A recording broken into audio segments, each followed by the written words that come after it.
Good afternoon. It's Friday the 26th of June 2020, just after 1 o'clock. Welcome to UK Column News. I'm your host, Mike Robinson. Joining me today in the studio, Patrick Henningsen from 21st Century Wire. Welcome to the programme, Patrick. Great to be with you, Mike. Well, Patrick, we're going to start off with, 500,000 very naughty people, apparently. And, we'll be coming on to that figure of 500,000 a little bit later as well. Significant number for some reason. But the Sun here saying that lockdown warning, PM warns of new lockdown after more than 500,000 people swarmed beaches on hottest day of the year. Tobias Elwood was the main man complaining about this because he got onto Twitter to vent his outrage. And then Matt Hancock decided he would talk about it as well on talk radio, saying, you know, this is really inappropriate. So lots of people enjoying themselves, lots of social distancing going on there. Of course, and what do you expect an Englishman to do when in the hottest day of summer rolls around, Mike? Stay indoors? Well, indeed. Unfortunately, it didn't end terribly well with lots of images of this type of thing being left behind. I think that's a little bit sad and probably the only wrongdoing there. But anyway, Matt Hancock, for his part, said this. We do have the power to shut down beaches, but he's reluctant to use it. So there you go. Chris Whitty then, he weighed in. He said COVID-19 has gone down due to the efforts of everyone, but it's still in general circulation. If we do not follow social distancing guidance, then cases will rise again. Naturally, people will want to enjoy the sun, but we need to do so in a way that is safe for all. Now, this is a very important point because, of course, he's focusing on this idea of cases, and we'll talk a little bit more about that in a second. But the local Bournemouth councillor here, Vicky Slade, said, "We're absolutely appalled at the scenes witnessed on our beaches. The irresponsible behaviour and actions of so many people is just shocking. We've had no choice now but to declare a major incident and initiate an emergency response." So there you go. That's what she had to say. Funny they didn't say that after the Black Lives Matter protests a couple of weeks ago, Mike. There wasn't an emergency response for that. No, but of course, what's this all doing, Patrick? It's bringing us back towards this notion of a second wave coming. And so let's bring this guy on screen. This is Hans Klug, who's from the World Health Organization. And he's very concerned about the resurgence in Europe as a whole. He said last week Europe saw an increase in the weekly cases for the first time in months. For weeks I've spoken about the risk of resurgence as countries adjust measures. So again, we're seeing this pressure building to reverse or to stop or at least delay the release from lockup that we've seen. So he went on to say this. In several countries across Europe, the risk has now become a reality. 30 countries have seen increases in new cumulative cases over the past 2 weeks. This, of course, highlighted here. Last week we saw this from the Daily Mail. Is COVID-19 becoming less potent? Italian doctors say the coronavirus is weaker than it was during the height of the pandemic. So we've got this mixed message once again, Patrick, from the World Health Organization saying we're seeing a resurgence, but at the same time we're seeing headlines like that. Now, in fact, that was a bit of fake news. This Mail Online article here from last week. This is the Italian doctor who made the comment, Professor Alberto Zangrillo. Now he's quite a senior scientist, doctor. He's vastly published, 800 publications, 350 papers, indexed, cited more than 8,000 times. He's a credible person, but this is the point that he was making. Coronavirus is no longer clinically exists. He's not saying that the virus has disappeared. He's not saying the virus is weaker than it was for the demographic that's susceptible to serious complications from it. He's saying that it's no longer clinically exists. This is very important.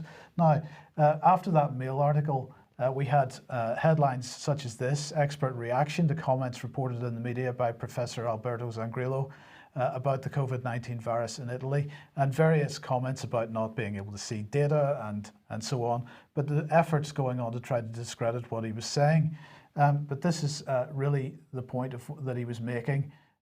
Those who are lucky enough to be able, as he is, because he's head of the ICU units in Milan, he was lucky enough to be able to study the data of 6,000 patients, and he's saying he has a duty to communicate in an exact and timely manner what he witnessed.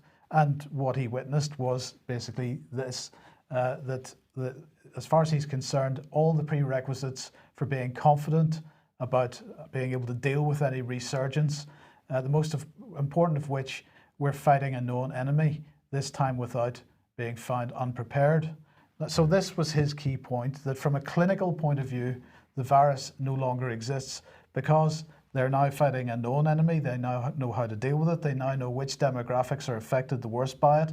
And they know how to make sure that people don't get into a position where they need to be intubated on ventilators. So the Daily Mail article was a misrepresentation of what he was saying. And you see this focus on cases in the media, Mike, cases. All the second waivers are pushing this idea of cases. Even Chris Whitty, he's saying that cases might spike. It's still in general circulation.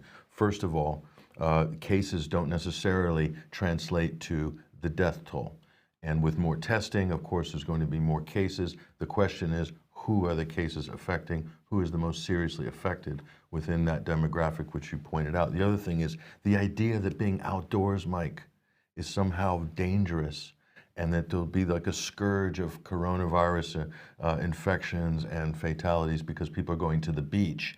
Being outdoors on a hot summer day is probably the safest place in the world you could be if you didn't want to catch the coronavirus. So all of these points, important common sense points, are left out of the dialogue. So the point here being that this outrage in the press about 500,000 people appearing on the beaches, it's reinforcing this notion of a resurgence, of it coming back for a second wave. And the question is, what happens this coming week? Because they need to develop this, if we're correct about what's going on here, they need to develop this narrative as we come into the autumn and into the flu season for this year, because then we'll have a mixture of COVID-19, influenza, pneumonia. How are we going to differentiate between these? We're going to see more excess mortality. How are we going to know what the cause of this excess mortality is? Let's put the excess mortality graph back on screen here, Patrick, because now this hasn't been updated since the 10th of this month. But the point here is this red shaded area on this graph, we are labeling as lockdown deaths. Because if Alberto Zangrillo is saying that they are now prepared, I question whether Britain is prepared, any more prepared than we were 6 months ago.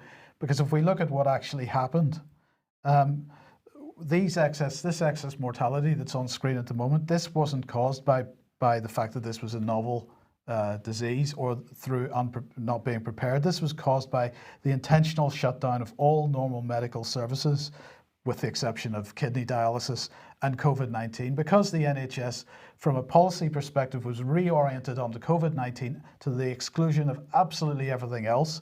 And more than that, it was caused by nursing homes not having emergency support being made available, by blanket do not resuscitate orders in place, and by infected people being sent back to nursing homes from hospitals while there was no emergency support and with do not resuscitate orders being in place.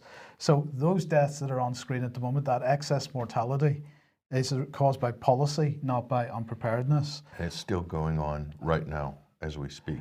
The COVID wards are still being given priority. We've spoken to people recently. This is a reality. How many people, people with heart conditions, people who are candidates for a stroke, early stage cancer, not being screened, not being treated.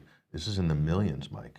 This is a mass, that is an epidemic of giant proportions that's not being really addressed. And all we're still asked to sort of clap for the NHS every Thursday night.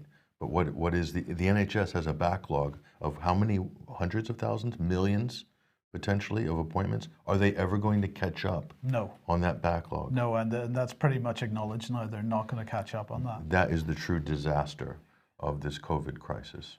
Absolutely. So let's move on to this then. The BBC saying coronavirus UK councils fear bankruptcy amid COVID-19 costs. Well, where those costs come from, we'll get to that in a minute, Mike, but this is what they're saying, that some of the UK's largest unitary authorities, including Leeds, Wiltshire, Trafford, Thameside, and Barnet, are basically facing bankruptcy. because of a shortfall in their budgets. Liverpool's Mayor, Joe Anderson, previously warned that the city may issue a Section 114 notice, that's the equivalent to Chapter 11, I guess, in American terms, but the authority now planning to revise their budget to address a 58.6 million pound shortfall. And they go on to just say Birmingham is one of the biggest local authorities in Europe, forecasting a shortfall of 212 million over the next 2 years. That's after a 17 million government funding tranche already received. So a Section 114 notice would not rectify this situation. So what do we have here? Essentially, we have a situation, Mike, where many of the local authorities around the country are predicting budget shortfalls. They're blaming this on COVID. Okay, so presumably, I'm trying to figure out where they would be, the shortfall in their budget would be, Mike, because are they not collecting council tax? Or certainly all of these bills should be paid. I don't see how this is possible. Well, it is true that the operation of bailiffs was stopped over the last several months to stop people that were falling behind with council tax, stop that money being collected by bailiffs. That situation is coming to an end, and bailiffs are starting to be able to operate again now. But nonetheless, these are good questions. I would suggest that if we look behind the headlines there, we'll find that those budget shortfalls were in existence already to some degree. They may have been exacerbated slightly by what's going on, but not significantly. You remember the 2008 financial crisis, Mike, where some of the councils were caught stuffing their money in some of these high-risk hedge funds in places like Iceland. And so they have these gold-plated pension and retirement schemes for employees, public sector pensions. Where is all the money? I mean, this is another question that could come out later, that maybe the money isn't where it should be, and it's sitting in some hedge fund somewhere. Absolutely. Okay, now if you like what the UK column's doing and you'd like to support us, then please head over to ukcolumn.org/community. There are options to help us out there, and that would be very much appreciated. But Patrick, one of the things we've been talking about for a while is the new abnormal. So what's the latest? The latest, there's no end to the new abnormal. We're calling it the new abnormal now, so if you hear the term new normal, you want to change that, alter that slightly. We're calling it the new abnormal. Let's look at some of the most, well, here's the leader of the campaign. This is Boris Johnson. He's got his thumb pressed neatly against his knuckle there. Let's get this done. Let's defeat COVID. I've got all his greatest hits here up on screen. Remember social distancing, stay alert, control the virus, save lives, protect the NHS, save lives, 2 meters apart, don't shake hands, cover your mouth. Boris is absolutely determined to drive this thing home, Mike. And the government propaganda is unbelievable. If you check their Twitter account, here's one of the latest ones. One solo or single parent household and one household of any size can visit each other's homes. Thank you very much. Mike, who is actually following any of these instructions? Because no one. I don't see anybody out there following any of these guidelines. It's almost comical, really, how this is becoming right now. Now, one of the biggest things, Mike, is leisure. Okay, catering, hospitality, and leisure. And so the amount of guidelines that are being required for, let's say, pubs and restaurants to reopen on July 4th is just growing and growing and growing, and all the social distancing technology they're wanting to implement and rules and regulations. Let's look at how this is affecting one of the greatest institutions in Britain, which is the pub. Okay, it's world famous. It's why people come here from all over the world. Most tourists want to go into a pub. Now, who is going to want to go into what we're about to show you right now? Let's take a look at this situation here. And there's the pint sitting up at the bar, and this is something that was shared with Simon Dolan on Twitter. Go to Simon Dolan's Twitter account if you want to follow a lot of these issues closely with regards to business. This was from the West Norfolk licensing team guidelines for reopening, and this was to a local publican. One member of staff required to take trace and track information from customers and restrict the number at the door. One member of staff required to monitor the toilets and clean in between customers. Okay, that's understandable. One member of staff designated as pub safe supervisor to monitor customers, social distancing, and general well-being. Now, just before you go on to the next, tranche 3, if we go back to the first one there, one member of staff required to take, trace and track information from customers. That would be considered personal data. Oh, yes. This would fall under the Data Protection Act. Absolutely, it would. Who is providing the pubs with the support, the legal advice to maintain these types of records? Yeah, well, I have a slide for that in a minute. Okay. But we'll show you. So the whole tracking and tracing and getting data from people coming in is just quite, that's a new step forward. Yeah. Now, you've heard about the app, Mike, that some people are looking at downloading an app in order to pre-book their tables at pubs and restaurants, and then by that they'll be registered, or they'll be able to tap in as someone who's arrived. So this kind of idea of a real ID or a digital ID, this is, again, coming through the leisure sector, the hospitality sector. This is how they wanted to implement some of these technologies in the past, like embedded microchips and stuff. They were rolled out in high-end clubs in Spain and things like that. So let's look at what else they have to say from the West Norfolk licensing team.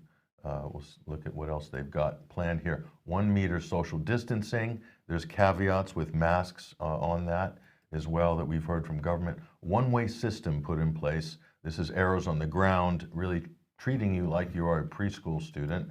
And then no one seated at the bar. Well, it's not really a bar if no one can be seated at the bar, Mike. That means it's not a bar, is it? It's No, indeed. And if you're required to prepay for your beers through an app of some kind, then you can't even go to the bar and pay for your drinks. Yes, yeah. Well, I'll show you what's happening in Ireland in a minute. Table service only. There's a big hint. Yeah. So they will need to transform the way service is done. Contactless payments, cashless society through the back door. And this one I loved. No quiz nights or live entertainment for the foreseeable future. Why would live entertainment be banned? What does that have to do with the coronavirus? Well, singing into a mic may spray coronavirus all over the audience, perhaps. Sure, I don't know. Could put a plexiglass barrier between the musicians and the crowd. That's easily done. It's not quite chicken wire like in the Blues Brothers, but it might work. Quiz nights.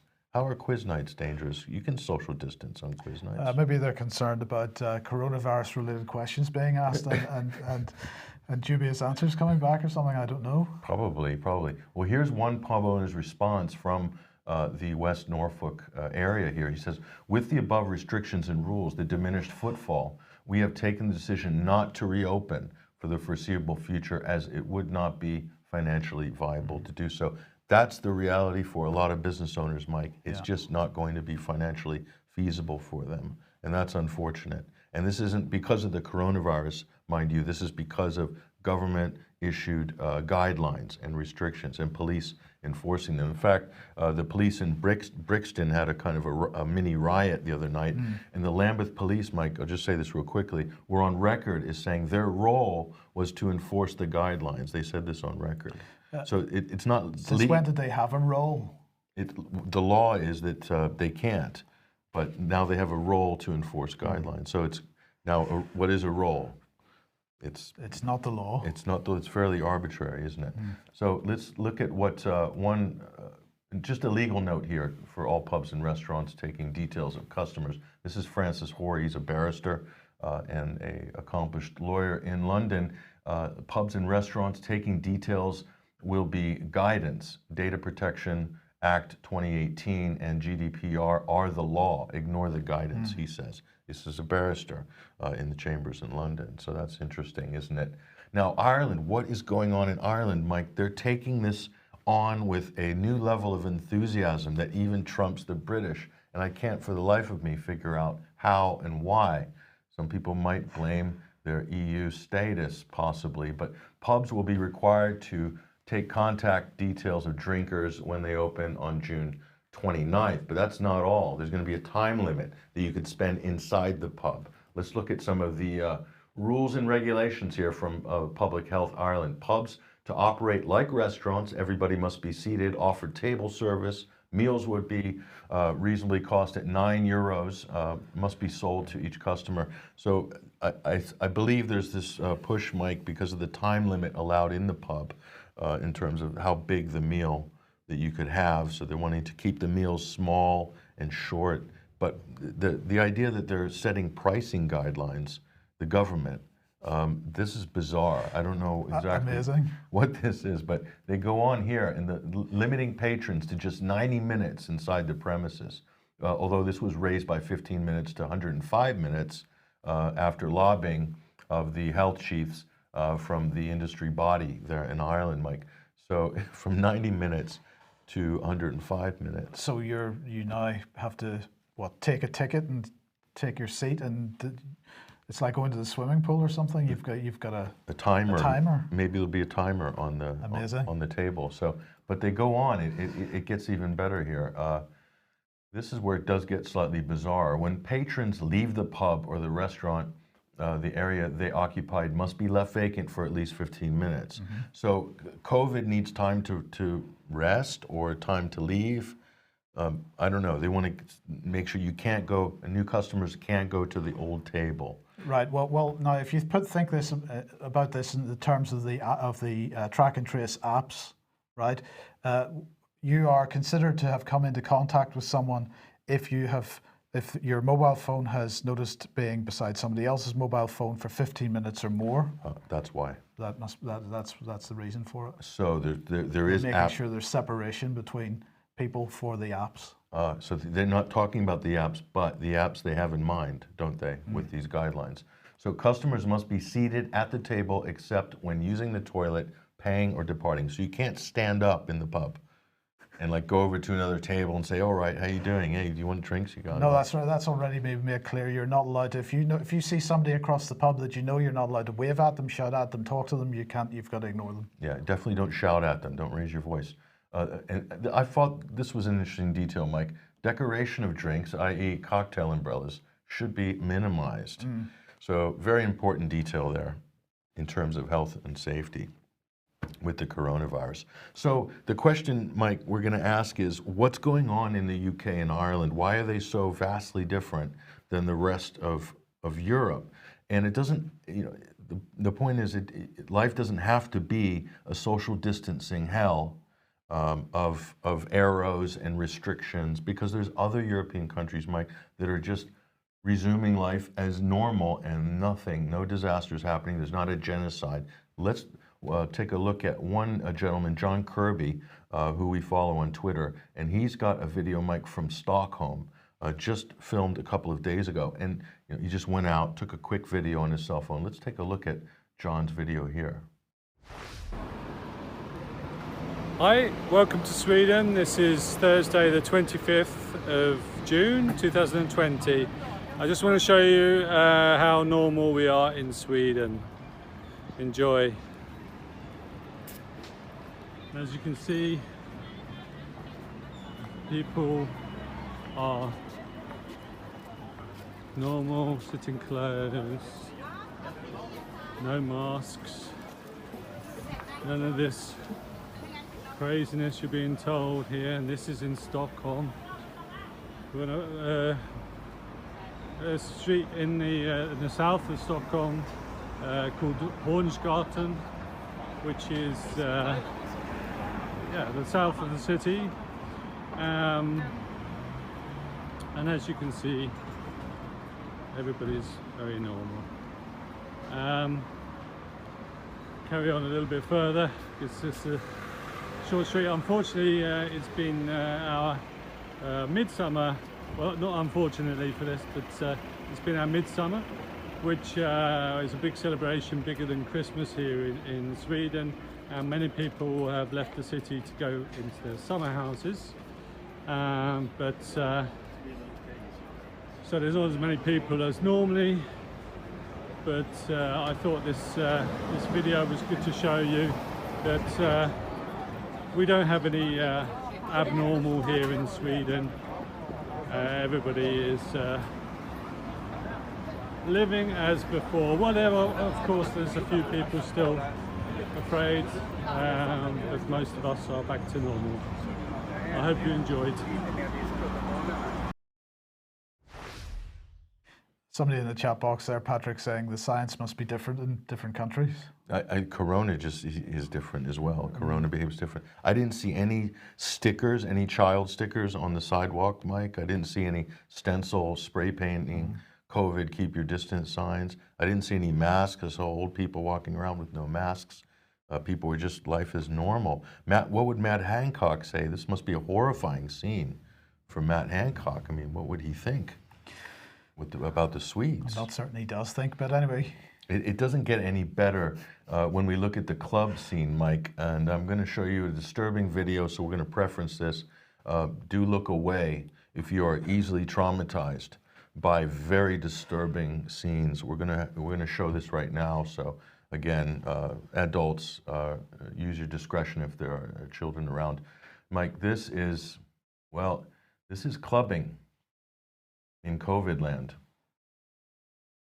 I know this is unbelievable, and you're probably thinking this is some kind of a spoof, but it's not. This really happened. So this is the Daily Mail pushing this out. So this actually happened. Yes, this was via Reuters. So you can see the DJ up there, and look at the punters. They're spaced apart. They're sitting in chairs. So this was a clubbing open in the afternoon because the late night's not really safe because of the corona. So this is happening during the day. Doesn't this look like a real great shindig, Mike? I mean, how much fun would this be? And you're probably asking yourself, who would go for such a thing? What sort of a population would be this conformist? And really just, I mean, you should be rubbishing this if you're a musician or a DJ or anybody. This is in the Netherlands. So they're just test running this new club concept here. This is COVID clubbing.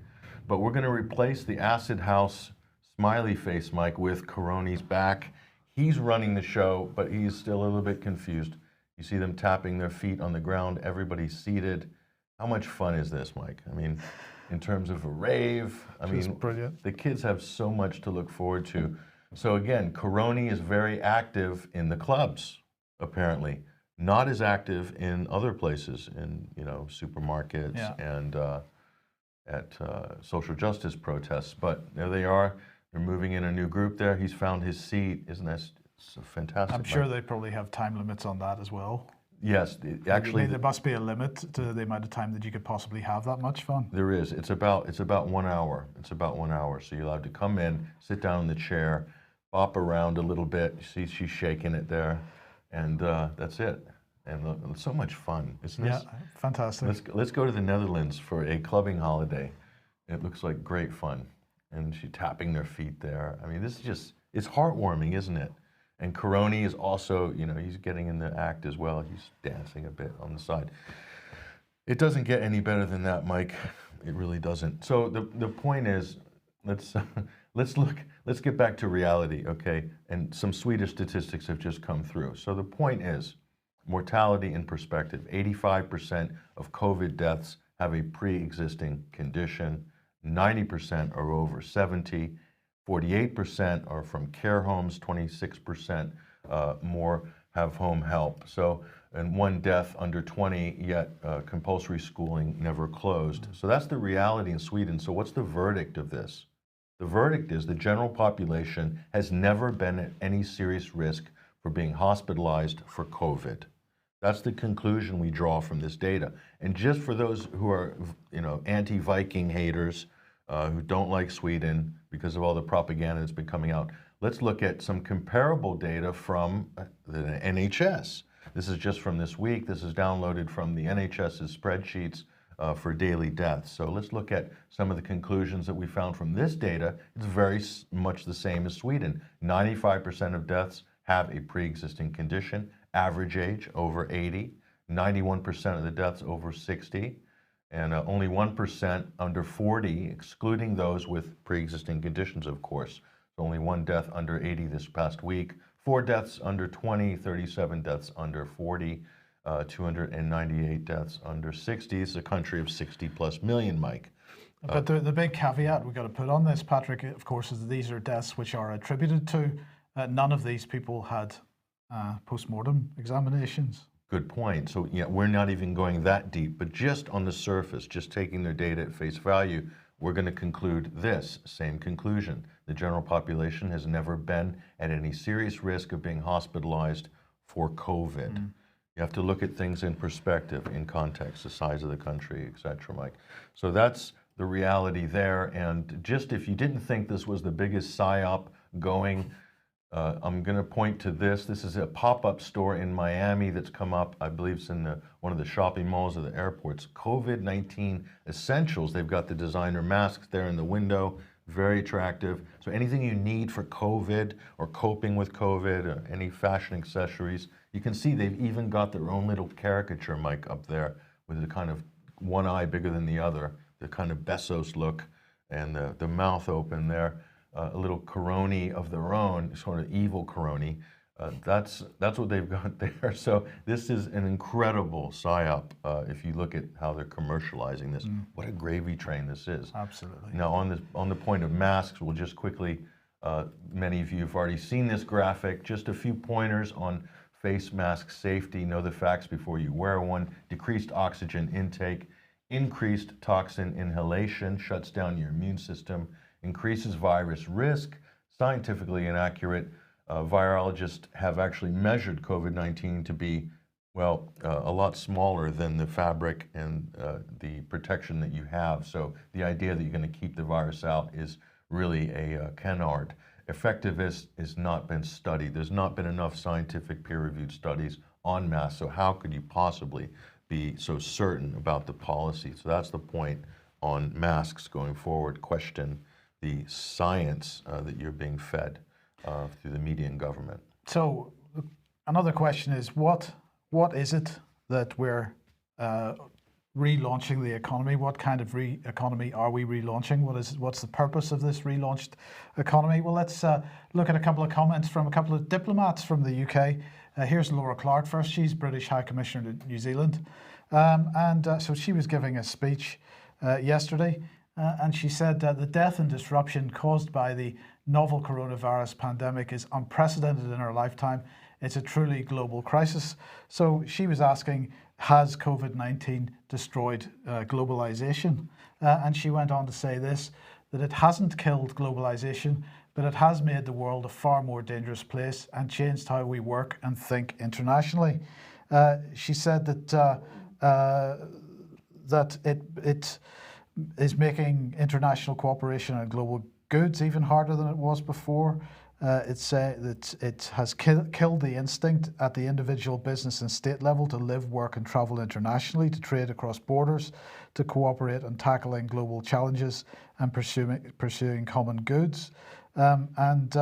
So she said this, the UK, as the incoming COP26 president, hosting in partnership with Italy, will continue to press for greater ambition around the world to reduce emissions, to build resilience, and to cooperate and support each other in a green recovery. So we're starting to see the rhetoric now about what type of recovery they're actually looking to pursue.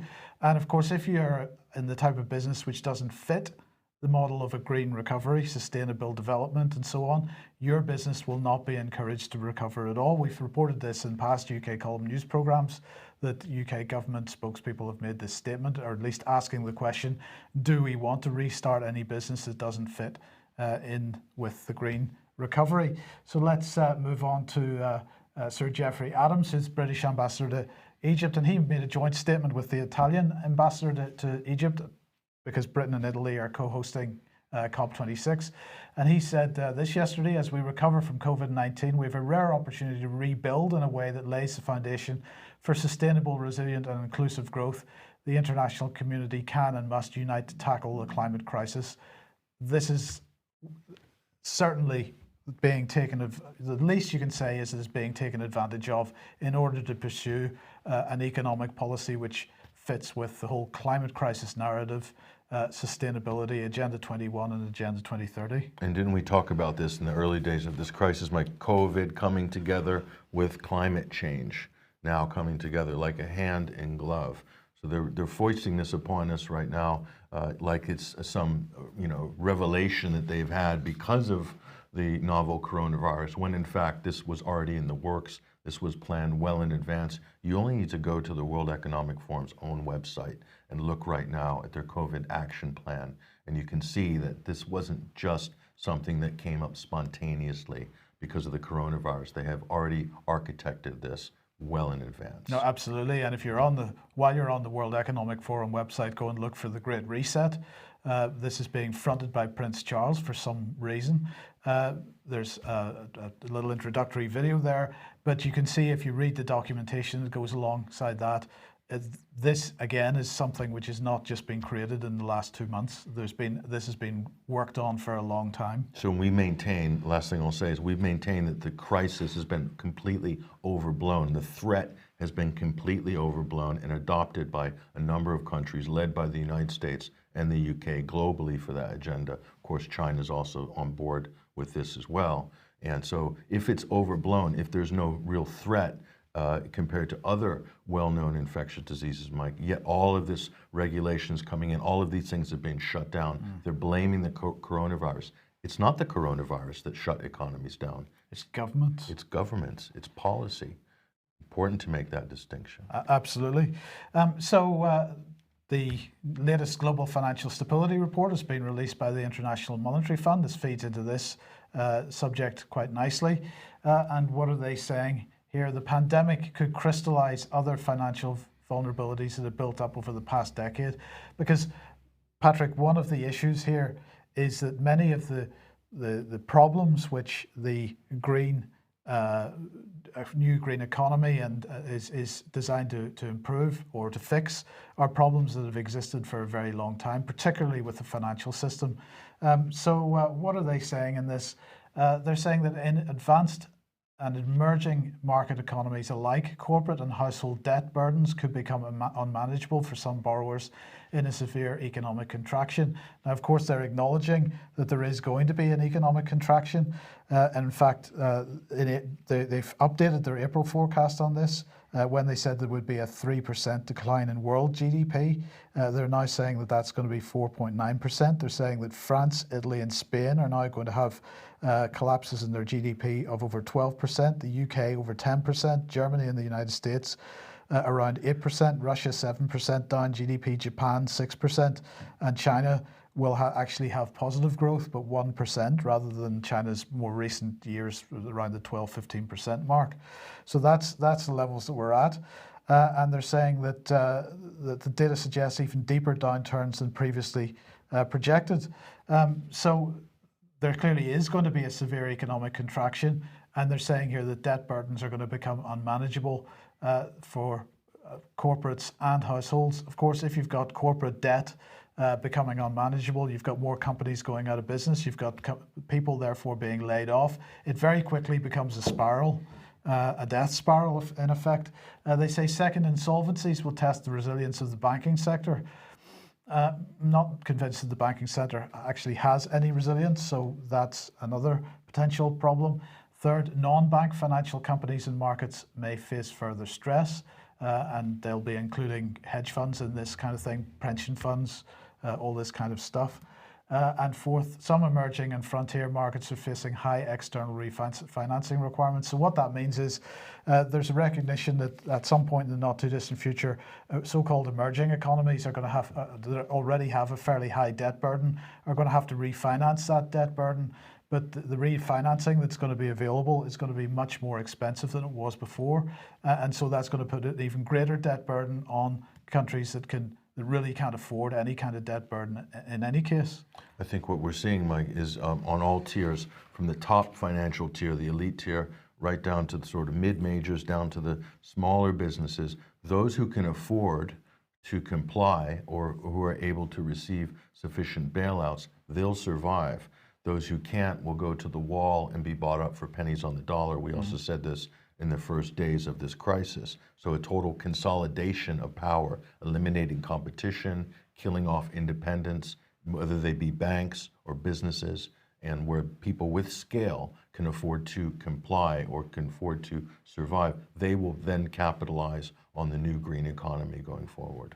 So the question in the chat box, is this another plan? And it absolutely is another plan, because if you listen to what when we've reported on this several times, Mark Carney, for example, recently resigned, or his term as Governor of the Bank of England finished, but in the months leading up to the end of his term as Governor of the Bank of England was making it absolutely clear that any company, any financial institution, any organisation which did not fit the green economic model would have credit cut off.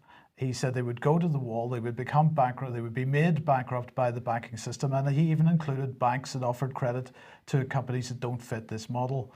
This is a policy decision to re-architect the global economy on the green agenda lines. So yes, it absolutely is a plan. Green fascism is basically what Absolutely. it is. Yeah. So let's come back to the first item of the day. PM warns of new lockdown after more than 500,000 swarmed beaches. Well, this is an interesting figure because the Office for National Statistics has just reported that, just by coincidence, 500,000 people have been removed from the furlough scheme since the lockdown was partially lifted and the economy started to restart again. So 500,000 people not on the furlough scheme anymore, back in their jobs, but perhaps they just took a day to have one final day of holiday before they went back to work. But I thought we would just have a look and see what some context on that figure and see if we can work out whether that's significant or not. Well, let's look at the number of people that have been furloughed since the 20th of April here. And what we can see is that at its peak, a week or so ago, it was 9.1 million people in this country on the furlough scheme. So 500,000 people having come off that in the last 2 weeks is not massively significant, Patrick. That only leaves 8.6 million people still furloughed. And how many of those jobs are actually going to come back? I think that's a very big question. Some commentators expecting us to end up with something in the region of 4 million unemployed. I think taking all this into consideration, if it's that few, we'll be very lucky. We'll be very lucky. I think that's hugely underestimated. Same in America. The numbers are still growing. Started with the 30 million figure that shocked everybody in terms of U.S. unemployment. Then it became 40 million. And now I just spoke to somebody who was just taking odds from a bookie on whether there's going to be 60 million by September. So there's people actually speculating on this now. So who knows where the ripple effects are going to end on this economic crash. Absolutely. Now, I'm going to say thank you to the viewer who sent me the tip-off on this. But this is commodity.com. UK trade is gold, and despite Brexit fears, gold still tops the import and export list. So this was published on the 8th of June. But there was something that was quite interesting on this when we looked at the report, and they were talking about other notable imports in the UK, and it's the last item on that list that I thought was really interesting, Patrick. Human and animal blood, $10 billion worth of imports into the UK on human and animal blood, and I'm asking, well, what is this about? So let's have a look at how this has gone over the last number of years.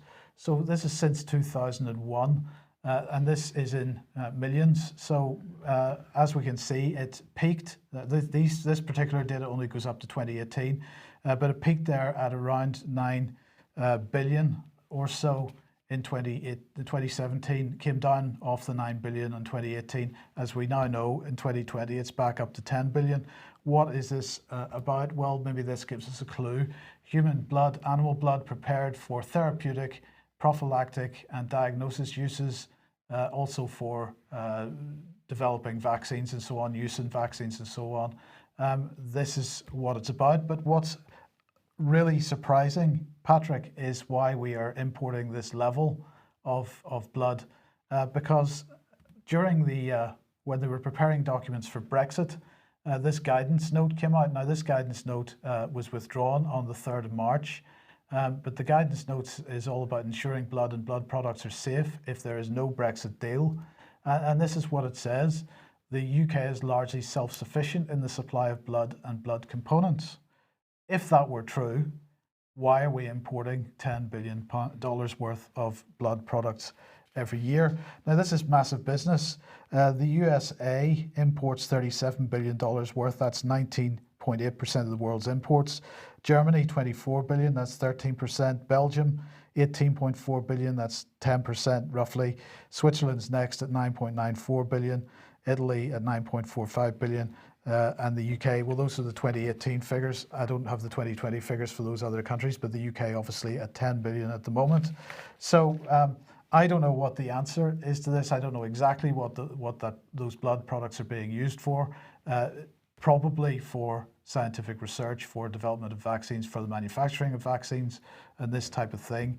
But the scale of it, I was just somewhat surprised about. So if anybody can offer any assistance, it would be much appreciated. And two questions is, where is this coming from? And where's it going? And why can't countries produce this domestically if there's such a huge import? Those would be my two questions. Well, one of the things is absolutely clear, Patrick, is obviously countries are producing it domestically and then they're exporting it to each other. So is there some kind of scientific reason why people want to experiment with blood from other countries? Is it about weapons development? What I mean, there's 100 questions come up on this, and I don't have any answers at the moment. How much is coming from war theaters? That's something off to the side. Not a conspiracy, by the way. That's actually a true query. Absolutely, absolutely. Right. We will just bring this on screen now. This is Frederick Forsyth's article in the Express today. Don't leave veterans' fate to the job's worth, says Frederick Forsyth. Well, he's talking about Dennis Hutchings, for example. We mentioned him on the programme a couple of weeks ago, who's being prosecuted for an incident which happened in Northern Ireland a very long time ago. This is a 79-year-old. He's got significant health problems, but he's being pursued by the British government on this. Now, this is despite the fact that he had received a letter from the Department of Public Prosecutions at the time that he had no case to answer. And it's also despite the fact that, from on the IRA side, whenever they were facing legal charges based on that particular conflict, they have not suffered the same historical sort of pursuance by the authorities. So anyway, Forsyth here making the point that in fact it looks like, or at least there's a hint, that the British government is going to reverse its decision, that Hutchins will have to sit in front of a judge only with no jury on this, and that there may be a jury in his case, which is going to be heard next February. Now, he then goes on to attack Johnny Mercer for not offering any support to the veterans that are being pursued for these allegations. Johnny Mercer, of course, the Veterans Minister, so you would have expected him to offer them some support, but apparently not. But this was the bit that was of interest to me. There must be a lot of us who once wore the uniform and carried the blue passport with some pride, who are very fed up with Blondie's handover of us all to the tender mercies of an invisible and ruthless bureaucracy. So Blondie, of course, is our illustrious leader. Alan Johnson. Yeah, indeed. But what is this ruthless bureaucracy that he's talking about? Is he talking about the legal system, perhaps? But he's also perhaps hinting at the bureaucracy that we've been talking about for quite a long time now, headed up by Mark Sedwill. And I just wanted to highlight the fact that Mark Sedwill, not a very happy bunny at the moment. He may be in charge of all this infrastructure and apparently king of the country, but he is being pursued. And the Financial Times now, finally, this has broken into the mainstream press. We've been talking about it for a couple of weeks, that there seems to be this massive spat going on within Whitehall. The Financial Times talking about it. Civil Service Chief's future in doubt as Boris Johnson eyes Whitehall shake-up. And the Financial Times here absolutely making the point that Dominic Cummings is working very hard to get Sedwill out of his job. Now, we've made the point many times that Sedwill's position is unprecedented in the history of this country, that one man is head of the Civil Service, head of the Cabinet Office, and head of the National Security Agency, National Security Council. At the same time, this is an unprecedented level of power in the hands of one man, and Cummings clearly unhappy about that, and the Times absolutely making it clear that the restructuring of the civil service that Dominic Cummings has been working towards for quite some time now will also include Mark Sedwill's head. I don't think that's a bad situation. Proverbially. Yeah, absolutely. Well, we hope so. Figuratively. Figuratively, we presume. Well, firstly, I want to say it's great to see the Financial Times is watching the UK column diligently, so they know where they're getting their stories from. But Mike, isn't the fundamental issue here is this battle between power in the Cabinet Office, the sort of the gray power in the Cabinet Office, and ministerial power or government power from the House of Commons. And so when did this start? This started under Tony Blair. It did, yes. This restructuring. Yes. That's the fundamental battle going on, isn't it? It seems to have come to a head at this stage. It has been accepted since Tony Blair up until the last couple of years, and increasingly because Sedwell's position was only ever supposed to be a temporary position, as he has held on to that power, more and more people starting to ask questions. And once Boris Johnson became Prime Minister, he brought some people in with him, including Cummings. They're clearly deeply unhappy with that situation, and they see it needs to be changed. Right now, we're just going to quickly end on this, Patrick, because on Wednesday we were making the point about the START treaty talks, the New START treaty talks, which have been taking place in Vienna, and the fact that the United States baiting China, China no intention of taking part in these talks, but the United States trying to draw them in for whatever reason, a reason known only to themselves. And they even had positions at the table for the Chinese, who clearly had already stated that they weren't going to go. The Secretary of State for Defense, Mark Esper, is in Brussels today to meet Jens Stoltenberg at NATO headquarters, and they gave a press release. This is what they said. This is what the press release said. Jens Stoltenberg and Secretary Esper agreed that China, as a rising global power, has a responsibility to take part in global arms control. In other words, those seats need to be occupied as far as they're concerned. But this is really just China baiting, as far as I can see. So they're trying to strong-arm China into these bilateral arms negotiations, Mike, and China's saying that this has nothing to do with us. Go ahead and do your thing with Russia. Don't drag us into it. But what they're attempting to do, Mike, I think, is they want China in because then they'll be able to pull Iran in as well. And that's probably the U.S.'s number one objective, is to fold Iran into some of these missile restriction treaties so that they don't have at least short or medium-term missile capabilities in the Middle East. Of course, we all know who's calling those shots for the United States. That's Israel's special request to Washington. So, but they'll need China to do that, because China and Iran are very close. And if China comes in, they might be able to influence with Russia some kind of Iranian cooperation. Doesn't look like it's going to happen right now. No, indeed. Well, look, we'll leave it there for today. Thank you very much, Patrick, for joining us. Thank you for joining us. We hope you have a great weekend. Don't be silly on the beaches, and enjoy yourselves. We'll see you on Monday at 1 p.m. Stay safe. Stay safe. Control the virus. Absolutely. Have fun at the beach. Bye-bye.